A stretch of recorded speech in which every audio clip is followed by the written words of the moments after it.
Hello, good morning. Meron po akong ikikwento sa inyo pero hindi ko po alam kung maniniwala po kayo. Pero sana maniwala po kayo sa akin. Kasi po na-experience ko po ng ilang beses dito sa Taiwan. And kahapon nga nagpunta kami ni Lolo sa hospital.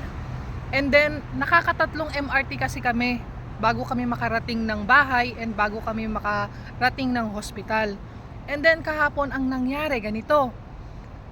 Last station na lang kami, pauwi na kami ng bahay. Hindi ko talaga napansin at nawala sa isip ko na yung MRT na yon is papasara na. 'Di ba kapag papasara na yon is sobrang bilis? Pero ang nagawa niya kahapon is slow motion. Papasok kaming ganyan, papasara na yung pinto. Naging slow motion siya. Parang alam mo kung ano yon, kung mangyayari talaga na magsasara yon bigla is maliligtas si Lolo eh. Maliligtas talaga si Lolo doon sa loob. Kasi nakapasok na siya eh, tapos ako susunod na papasok. 'Di ba kapag nagtutulak ka ng wheelchair, mauuna talaga yung alaga mo na pumasok sa loob. Tapos ang ginawa ko, di pumasok si Lolo, di papasok na rin ako. Papasara yung pinto, pero thank God kasi nga nakapasok ako ng ligtas. And napansin ko talaga nag-slow motion yung pintuan ng MRT. Kasi pauwi na kami noon, nag-slow motion talaga yung pintuan ng MRT. Tapos sabi ko, hindi ako makatulog. Iniisip ko, Lord, sabi ko, niligtas mo na naman ako kasi 3 beses na yan. Nung una, dumaan kami sa may kalsada na maraming bus.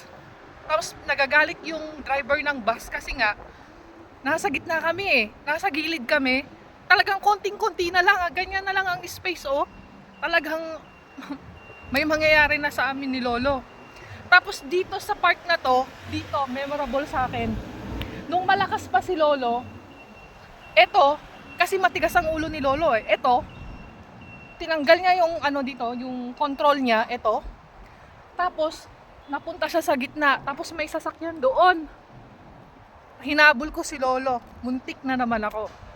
And then yung last kahapon, kaya sabi ko, Lord, sabi ko, maraming salamat kasi iniingatan mo ko palagi. Kaya kayo, paglalabas kayo, magdasal kayo kasi totoo talaga may nagbabantay sa atin. Kumbaga may guardian angel. Kumbaga, yung kung hindi mo pa oras, wala talagang mangyayari sa'yo. Naniniwala ako dun kasi 3 beses na nangyari sa akin dito sa Taiwan yan.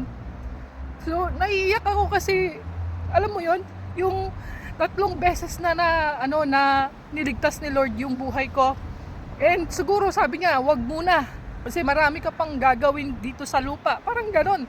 Naniniwala talaga ako doon. Kaya, thank you Lord. Naiiyak ako kasi ilang beses na nangyari sa akin yun. Na iningatan ako ni Lord. And, nagpapasalamat ako kasi sana sa mga susunod ko pang lakad, sa susunod pa naming pupuntahan ni Lolo, sana ganun pa rin, maingatan pa rin ako ni Lord. Naiyak ako kasi hindi talaga ako makatulog sa sa senaryo na yon kahapon. 'Di ba kahapon may nag-umaalulong na pusa, tapos ako yung sabi ko sa kanila, pinapalayas ko yung pusa.